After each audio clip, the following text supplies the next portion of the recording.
Hello, so this is Dr. Aidoo with the Department of Anatomy and Cell Biology.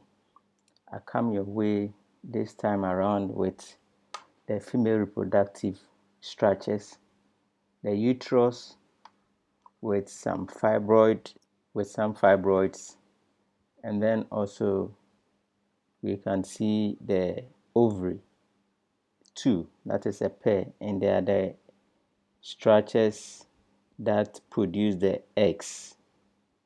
Okay, so every month usually one of the eggs become a secondary oocyte, and then it is ejected or ovulated. That is the fallopian tube. That one too is a pair. All right, so those are the fallopian tubes. So after every menstrual cycle, the luteinizing hormone surges and then causes a secondary oocyte to be ovulated. Okay, it is not a mature oocyte at the time because it has not finished its second meiotic division. It is still a secondary oocyte suspended in a division within the second meiotic division stage. It would have just completed the first meiotic division and started the second meiotic division, but it is arrested at metaphase 2 until a sperm fertilizes it. So every female is born with already calculated primary oocytes. You don't produce new primary oocytes after birth. Everything that you produce in your lifetime is already in the ovaries, just that they are arrested in the first meiotic division stage called prophase 1.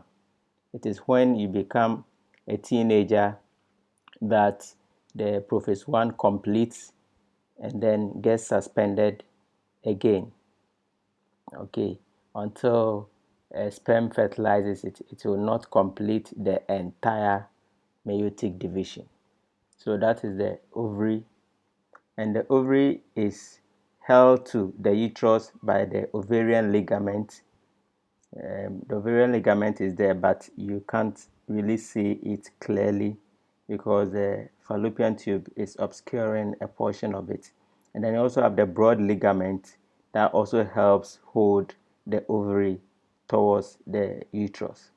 So it means that the fallopian tube is not in direct connection with the ovary. This fallopian tube has been cut a bit, but even if it was intact, it will not be attached to the ovary. It leaves a little space between it and then the ovary.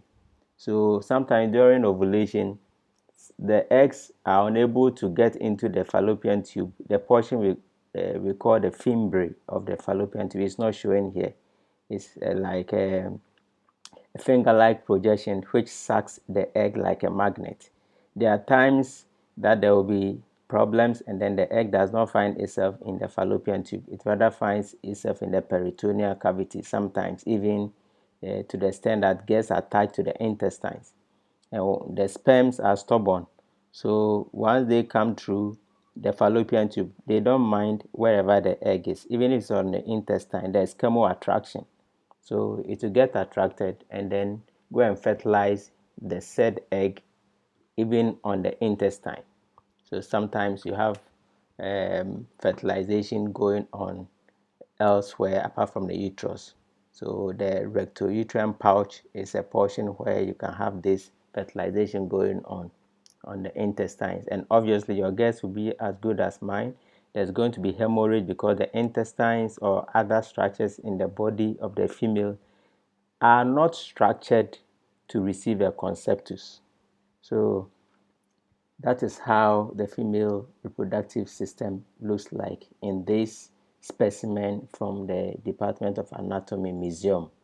The last time we looked at the fibroids, we saw the submucosal types, and then we didn't really see clearly the pedunculated type. So this time around you can see pedunculated type there.